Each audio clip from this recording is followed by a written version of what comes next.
DTV news కి స్వాగతం. ప్రముఖ స్వాతంత్ర సమరయోధుడు భారత జాతీయ పతాక రూపకర్త పింగళి వెంకయ్య 149వ జయంతి నివాళులు అర్పించిన ముఖ్యమంత్రి చంద్రబాబు నాయుడు. సిద్దిపేట నంగునూరు మండలంలోని పలు గ్రామాల్లో మాజీ మంత్రి తన్నీరు హరీష్ రావు పర్యటన. ఆప్తులను కోల్పోయిన పార్టీ కార్యకర్తల కుటుంబాలను పరామర్శించిన హరీష్ రావు. వైసీపీ అధ్యక్షుడు నాయకులపై బురద చల్లడమే నారా లోకేష్ అజెండా. లోకేష్పై మాజీ మంత్రి గుడివాడ అమర్నాథ్ విమర్శలు. తప్పులుంటే సరిచేయండి, బీసీ బిల్ను వ్యతిరేకించవద్దు, బీజేపీకి మంత్రి పొన్నం సూచన.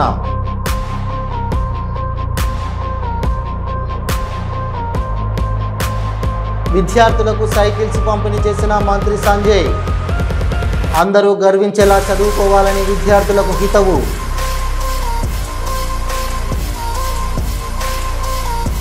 కర్షకుడే నిజమైన దేశ రక్షకుడు.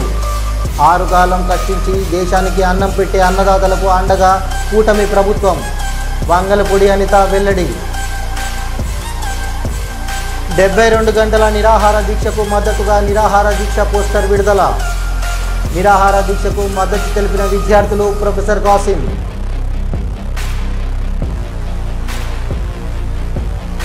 ప్రముఖ స్వాతంత్ర సమరయోధుడు భారత జాతీయ పతాక రూపకర్త పింగళి వెంకయ్య గారి 149వ జయంతి సందర్భంగా ఘన నివాళి అర్పించారు ముఖ్యమంత్రి నారా చంద్రబాబు నాయుడు. ఆ జన్మాంతం భరతమాత సేవలో తరించిన మహనీయుడు పింగళి వెంకయ్య అని, జాతీయ పతాకం వినివిధిలో ఎరుగుతున్నంతకాలం పింగళి వెంకయ్య మనకు గుర్తుంటారని తెలిపారు. ప్రతి భారతీయుడు ఎప్పటికీ గర్వించే త్రివర్ణ పతాకాన్ని అందించిన ఆ మహనీయుని స్మృతికి ఘన నివాళి అర్పిద్దామని కోరారు. సిద్దిపేట నంగనూరు మండలంలోని పలు గ్రామాల్లో మాజీ మంత్రి తన్నీరు హరీష్ రావు పర్యటించి ఇటీవల ఆప్తులను కోల్పోయిన పార్టీ కార్యకర్తల కుటుంబాలను పరామర్శించి ధైర్యాన్ని కల్పించారు. బీఆర్ఎస్ కార్యకర్తలకు నాయకులకు ఎల్లవేళలా అండగా ఉంటుందని తెలిపారు.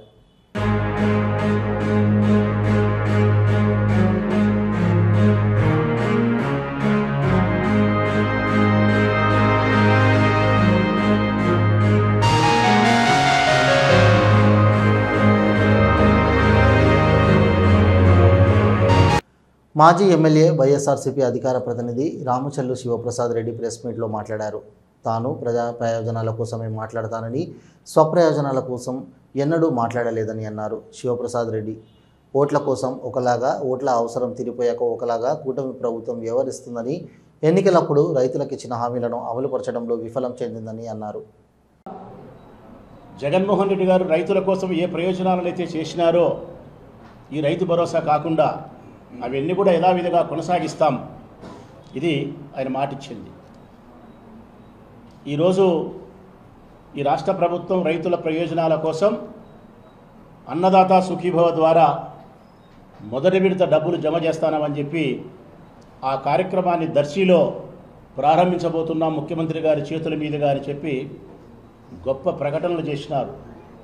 ఈనాడు, ఆంధ్రజ్యోతి వారికి కావాల్సిన పత్రికలకు లక్షల రూపాయలు ప్రకటనల కోసం ఖర్చు చేసి చెప్తా ఉన్నారు. ఈ సందర్భంగా రైతులకు పనికొచ్చే మాటలు మాత్రమే నేను మాట్లాడతా, ప్రజలకు పనికొచ్చే మాటలు మాత్రమే మాట్లాడతా. రాజకీయాలలో మన వ్యక్తిగతమైన విషయాలు కానీ, పనికిరాని పనికిమాలిన మాటలు కానీ, బూతు పదాలు కానీ, మీసాలు దువ్వడం కానీ అనవసరం. ప్రజలకు పనికొచ్చే మాటలు మాత్రమే నేను మాట్లాడతా. గతంలో కూడా ఇట్టే మాట్లాడేవాడిని, ఇప్పుడు కూడా అదే చెప్తా ఉన్నా. నేను మాట్లాడే ప్రజా ప్రయోజనాలకు, రైతులకు సంబంధించిన విషయాలను ఏవైతే ప్రస్తావిస్తానో, కొన్ని ప్రశ్నలను రైతుల పక్షాన నేను ఈ ప్రభుత్వాన్ని ప్రశ్నిస్తూ ఉన్నానో, వాటికి కడప నుంచి మొదలై ఈ రాష్ట్రంలో నలుమూల వరకు తెలుగుదేశం పార్టీకి సంబంధించిన ఏ ఒక్క నాయకుడైనా, ఈ కూటమిలో ఏర్పడినటువంటి ఏ ఒక్క నాయకుడైనా రైతుల కోసం సమాధానం గౌరవప్రదంగా ఇవ్వాలని చెప్పి కోరుకుంటానా. అనకాపల్లి జిల్లా వైఎస్ఆర్సీపీ అధ్యక్షులు మాజీ మంత్రి గుడివాడ అమర్నాథ్ మీడియాతో మాట్లాడారు. సింగపూర్ పర్యటన నుంచి వచ్చిన తర్వాత నారా లోకేష్ పెట్టుబడులు సాధించలేక తమపై నిందలు వేస్తున్నారని, టీడీపీ పార్టీకి చెందిన ఎన్ఆర్ఐ రాసిన లెటర్ మా పార్టీ నుండి వెళ్ళినట్లు అబద్ధాలు చెబుతున్నారని ఆగ్రహం వ్యక్తం చేశారు. సింగపూర్ పర్యటన వారి స్వప్రయోజనాలకు తప్ప ప్రజల కోసం కాదని, అలాగే లూలు కంపెనీకి అతి తక్కువ ధరకు భూములను కేటాయించడంపై తీవ్ర విమర్శలు చేశారు గుడివాడ అమర్నాథ్. తిరిగి జగన్మోహన్ రెడ్డి గారి మీద పడేయడం అనేటువంటిది నిన్న మొన్న చూసాం. అయితే ఆయన మాటలు చూసిన తర్వాత ఏమనిపించిందంటే, బాప్ 1 నంబరీ బేటా 10 నంబరీ. పూర్వం నుంచి ఇది హిందీ సామెత మనందరికీ తెలుసు. అబద్ధాలు, కుట్రలు, కుతంత్రాలు, మా నాయకుడి మీద వేసేటువంటి అబండాలు, ఇవన్నీ కూడా తండ్రిని మించిపోయి 10 రెట్లు తండ్రిని మించిపోయినటువంటి స్థానంలో కొడుకు ఉండడం అనేటువంటిది చాలా గొప్పతనం. ఒకప్పుడు ఆయన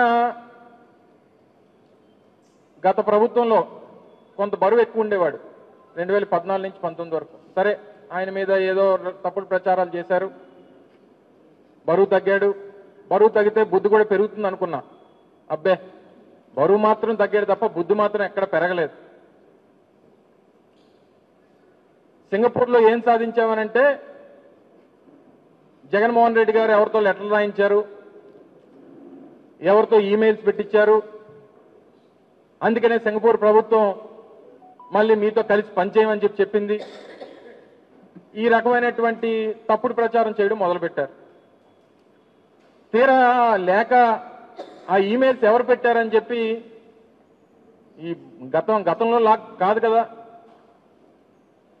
ఎవరు పెట్టారని చెప్పి చూస్తే ఆ తెలుగుదేశం పార్టీకి చెందినటువంటి వారి కార్యకర్త పెట్టాడు. మాకున్నటువంటి సమాచారం మేరకు ఒక మురళీకృష్ణ అని చెప్పి ఒక ఎన్ఆర్ఐ ఆయన ట్వీట్ కూడా చేశాడు.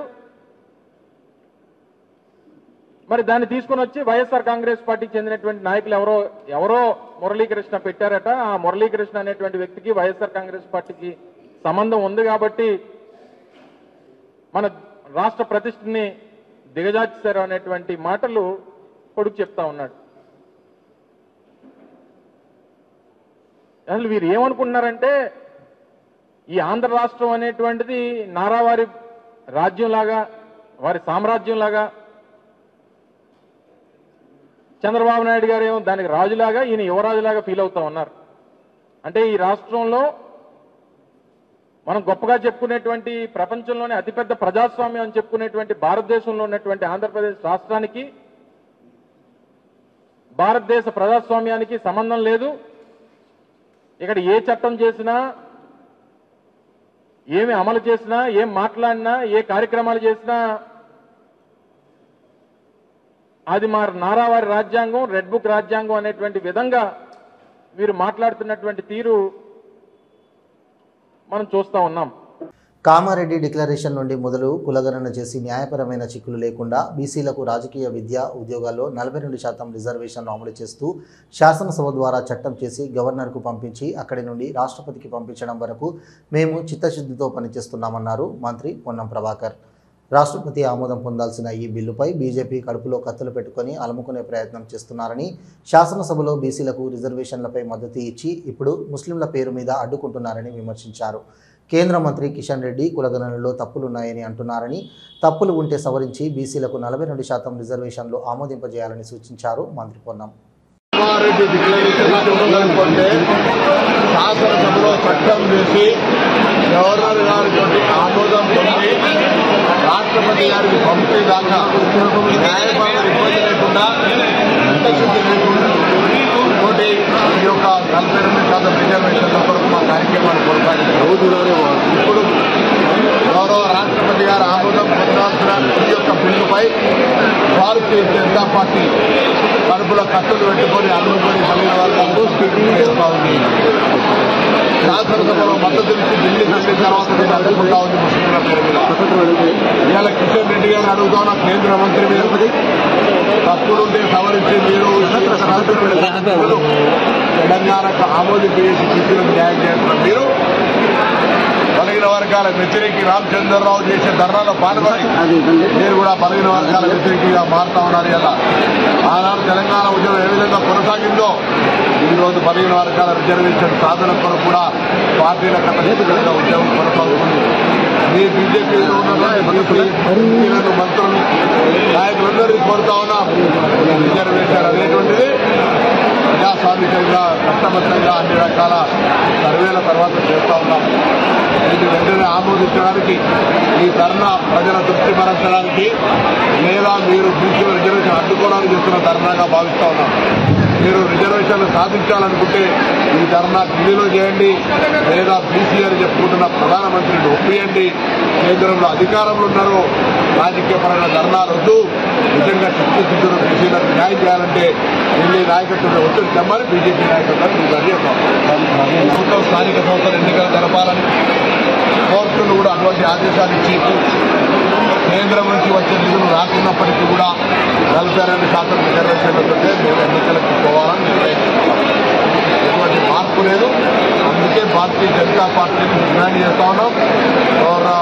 గవర్నర్ గారు ఆమోదింపజేసి పంపిన రాష్ట్రపతి గారి దగ్గర బిల్లును వెంటనే ఆమోదింపజేసే బాధ్యత భారతీయ జనతా పార్టీ నాయకత్వంది, బీసీఎంపీ నాయకుడిది, కిషన్ రెడ్డి గారిది, నరేంద్ర మోడీ గారి.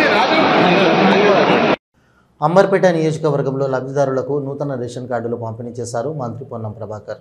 ఈ కార్యక్రమంలో ఎమ్మెల్యే కాలేరు వెంకటేష్, ఎమ్మెల్సీ బలమురి వెంకట్, హైదరాబాద్ కలెక్టర్ దాసరి హరిచందన, కార్పొరేటర్లు, మాజీ ఎంపీ వి హనుమంతరావు, రోహిన్ రెడ్డి పాల్గొన్నారు.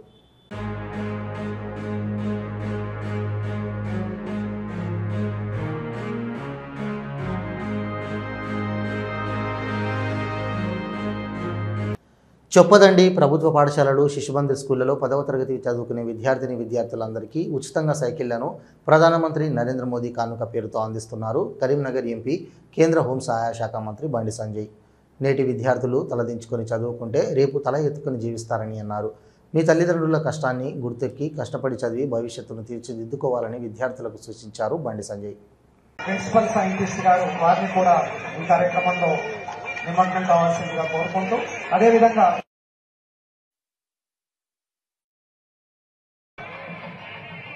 అందించవలసిందిగా కోరుతున్నాను. అలాగే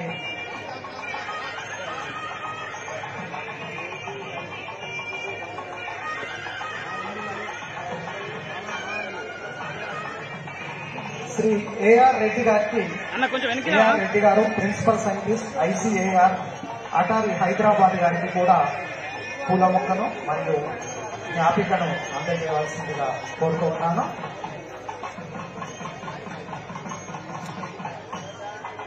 పిఎం కిసాన్ నిధుల పంపిణీ కార్యక్రమం లైవ్ లో చూస్తాం. గౌరవనీయులు ప్రధానమంత్రి గారి స్పీచ్ విన్నాం. అలాగే ఇవాళ సైకిళ్ల పంపిణీ కార్యక్రమం జరుగుతున్నది. కొంతమంది విద్యార్థులకు గౌరవనీయులు శ్రీ బండి సంజయ్ కుమార్ గారు తమ స్వహస్తాలతో విద్యార్థులకు అందజేస్తారు. మిగతా విద్యార్థులకు వేదికకు ఎడమవైపు అందజేయబడతాయి. దయచేసి ఆ పాఠశాలలకు చెందినటువంటి ఉపాధ్యాయులు లేదా ప్రధాన ఉపాధ్యాయులు మీ పిల్లల్ని తీసుకొని సైకిళ్ల వద్ద ఉండవలసిందిగా కోరుతూ ఉన్నాం.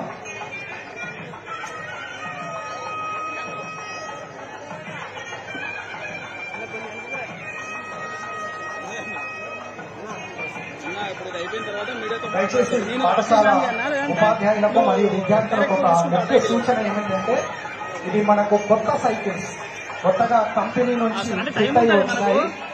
మనం వీటిని నడుపుకునే క్రమంలో కొంచెం నట్లు లూజ్ కావడం అట్లాంటివి జరుగుతాయి. కాబట్టి ఎందుకంటే సైకిల్ ను ఉపయోగించుకున్న కొద్దిగా లూజ్ అవుతూ ఉంటాయి. మళ్ళీ వాటిని మెయింటెనెన్స్ చేయించుకోవాలి. ఒక 2-3 రోజుల తర్వాత లేదా వారం తర్వాత. ఎవరు కూడా కంగారు పడకూడదు. తర్వాత మీరు ఆ టైర్లలో ఉన్నటువంటి గాలి అవన్నీ కూడా చెక్ చేయించుకోవాలి.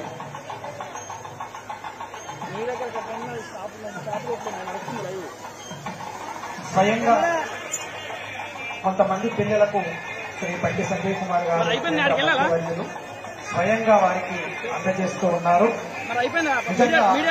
పిల్లలు చేసుకున్నటువంటి అదృష్టంగా ఇవాళ మనం భావించవచ్చు.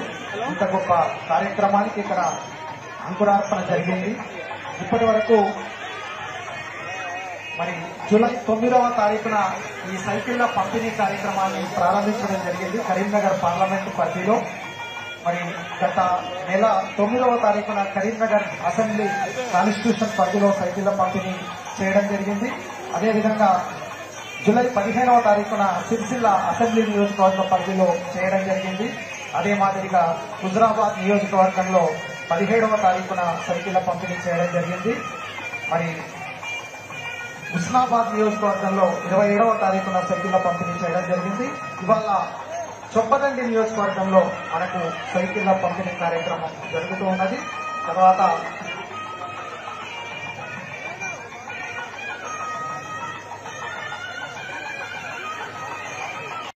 భారతీయ జనతా పార్టీ ఏ ఒక్కరి వ్యక్తిగత పార్టీ కాదని బీజేపీ అంటేనే క్రమశిక్షణకు అడ్డం పడుతుందన్నారు కేంద్ర హోంశాఖ మంత్రి బండి సంజయ్. పార్టీ ఏ పదవి ఇస్తే ఆ పదవికి న్యాయం చేయాలి తప్ప వ్యక్తిగత నిర్ణయాలకు తావులేదన్నారు బండి సంజయ్. పార్టీ ఆలోచన, పార్టీ నిర్ణయమే మేరకు బీజేపీ కార్యకర్తలు, నాయకులు పనిచేస్తున్నారని బండి సంజయ్ అన్నారు. భారతీయ జనతా పార్టీలో వ్యక్తిగత నిర్ణయాలు అనేటివి ఉండవు. భారతీయ జనతా పార్టీ కార్యకర్తలు కానీ, నాయకులు కానీ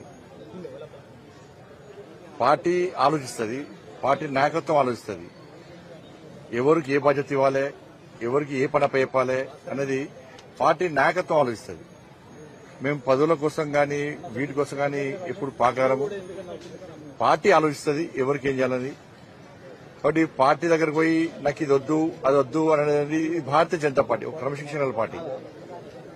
కాబట్టి వ్యక్తిగత నిర్ణయాలను పార్టీ మీద రుద్దే ప్రయత్నం ఎవరు కూడా చేయం. పార్టీ ఆదేశాన్ని పక్కా శిరస వహిస్తాం. పార్టీ ఏది చెప్తే అది చేసేటువంటి కార్యకర్తలే భారతీయ జనతా పార్టీ కార్యకర్తలు.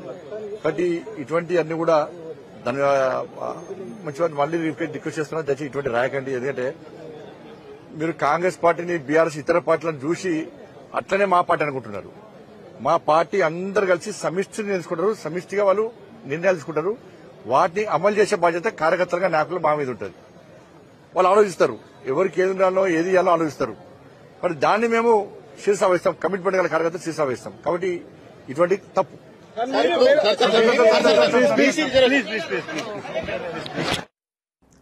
కర్షకుడే నిజమైన దేశ రక్షకుడు. ఆరుగాలం కష్టించి దేశానికి అన్నం పెట్టే అన్నదాతలకు అండగా నిలిస్తే అద్భుతాలు చేస్తారని, అందుకే కూటమి ప్రభుత్వం రైతులను రాజులుగా చేస్తోందన్నారు హోంమంత్రి వంగలపూడి అనిత. గత ప్రభుత్వంలో కష్టాలు కన్నీళ్లతో కాలం గడిపిన రైతులను ఎన్డీఏ ప్రభుత్వం ఆదుకుంటోందని, ముఖ్యమంత్రి చంద్రబాబు నాయుడు సారథ్యంలోని కూటమి ప్రభుత్వం విత్తనాల పంపిణీ నుంచి పనిముట్ల వరకు పంపిణీ చేస్తూ వ్యవసాయంలో సాయంగా ఉంటుందన్నారు. ఇప్పుడు అన్నదాత సుఖీభవ, పీఎం కిసాన్ పథకం ద్వారా పెట్టుబడి సాయం కూడా అందిస్తోందన్నారు. విజయనగరం జిల్లా గజపతి నగరం వ్యవసాయ మార్కెట్ యార్డులో అన్నదాత సుఖీభవ, పీఎం కిసాన్ పథకాన్ని ప్రారంభించి మరో ఎన్నికల హామీని నెరవేర్చదామన్నారు వంగలపూడి అనిత. 42% బీసీ రిజర్వేషన్ల సాధన కొరకు తెలంగాణ జాగృతి అధ్యక్షురాలు ఎమ్మెల్సీ కల్వకుంట్ల కవిత హైదరాబాద్లోని ఇందిరా పార్క్ ధర్నా చౌక్లో చేపట్టబోయే 72 గంటల నిరాహార దీక్షకు మద్దతుగా నిరాహార దీక్ష పోస్టర్ను మహాత్మా గాంధీ యూనివర్సిటీ నల్గొండలో యూనివర్సిటీ విద్యార్థులతో కలిసి విద్యార్థి విభాగం నాయకులు బొడ్డుపల్లి లింగం ప్రజాపతి, అశోక్ యాదవ్, అరుణ్ యాదవ్లు ఆవిష్కరించారు. తెలంగాణ జాగృతి అధ్యక్షురాలు ఎమ్మెల్సీ కల్వకుంట్ల కవిత చేపట్టనున్న 72 గంటల నిరాహార దీక్షకు మద్దతు తెలిపారు Osmania university professor Khasim. BC అంటే బ్యాక్వర్డ్ క్లాసెస్. భారత రాజ్యాంగం 341 ఆర్టికల్ను డాక్టర్ బిఆర్ అంబేద్కర్ చాలా స్పష్టంగా ఈ వర్గాల అభివృద్ధి కోసం నిర్మాణం చేశారు. ఎప్పుడైనా సరే దేశంలో మెజారిటీ ప్రజలు ఎవరయ్యా అంటే బ్యాక్వర్డ్ క్లాసెస్. ఈ బ్యాక్వర్డ్ క్లాసెస్ లేకుండా దేశం లేదు, దేశం నిర్మాణం కాలేదు. వీరి కాలు కదపకుండా ఏ మనిషి కడుపులోకి అన్నం పెట్టుకు వెళ్ళరు. వారు ఊరు కట్టాలన్నా, వంతెనలు నిర్మాణం చేయాలన్నా, రోడ్లు వేయాలన్నా, వ్యవసాయం చేయాలన్నా, చేపలు కట్టాలన్నా, బొమ్మలు తయారు చేయాలన్నా, బట్టలు ఉతకాలన్నా, మనిషికి కటింగ్ చేయాలన్నా సబ్బండ కులాలు, ఈ సబ్బండ కులాలు సహస్ర భక్తుల సమస్త చిహ్నాలు. వీళ్ళు లేకుండా ఈ దేశం లేదు. ఈ దేశానికి కళ్ళు ఈ దేశానికి కాళ్ళు బహుజనులు, బ్యాక్వర్డ్ క్లాసెస్. వారి చెమట, వారి రక్తం, వారి శ్రమ, దీని మీద ఆధారపడి మిగతా సమాజం బతుకుతుంది. ఈ మిగతా సమాజమే దేశాన్ని పరిపాలిస్తుంది. 10% ఉన్న సమాజం దేశాన్ని పరిపాలిస్తే 51 నుంచి 60% ఉన్న ఈ బీసీ సమాజం అధికారానికి దూరంగా, సంపదకి దూరంగా. ఎవరు సంపద సృష్టికర్తలు? బీసీలు సంపద సృష్టికర్తలు. మరి ఆ బీసీలకి సంపద మీద హక్కు లేదు. ఎవరు ఈ దేశంలో ఓట్లేసి అభ్యర్థులని కుర్చీల మీద కూర్చోబెడుతున్నారు? బీసీలు. ఆ బీసీలకి ఆ కుర్చీ దక్కటం లేదు.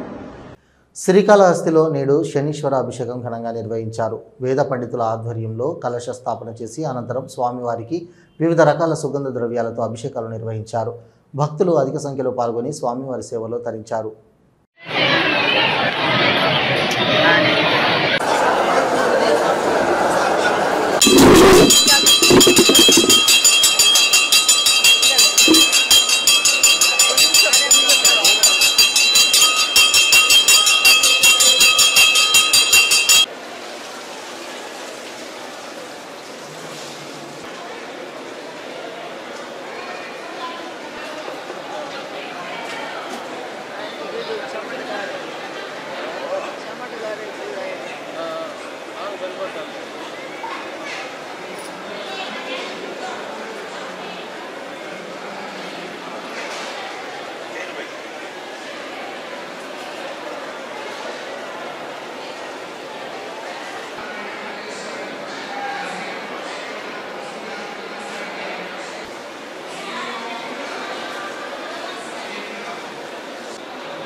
నైవేద్యం పెట్టలేదు ఇంకా ఈ నాగరాజు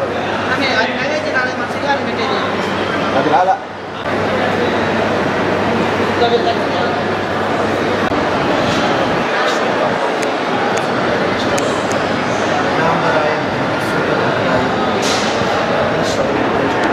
సిరిసిల్లకు చెందిన ప్రముఖ చేనేత కళాకారుడు వెల్ది హరిప్రసాద్ సతీమణి వెల్ది రేఖ చేనేత మంగంపై సృష్టించిన రాజన్న సిరిపట్టు పట్టు పీతాంబరానికి అరుదైన గౌరవం దక్కింది. 45 రోజుల పాటు శ్రమించి చేనేత మంగంపైన సిరిపట్టు పీతాంబరం పట్టు చీరను రూపొందించారు. ఈ పట్టు చీరలో కాకతీయుల శౌర్యానికి గుర్తైన కమాన్తో పాటు వేములవాడ రాజన్న కోడె మొక్కులను సూచించే జరీ బూటాలను పొందుపరిచి తన చేనేత కళా ప్రతిభను చాటి చెప్పారు. ఇవి ఈనాటి వార్తలు. చూస్తూనే ఉండండి న్యూస్.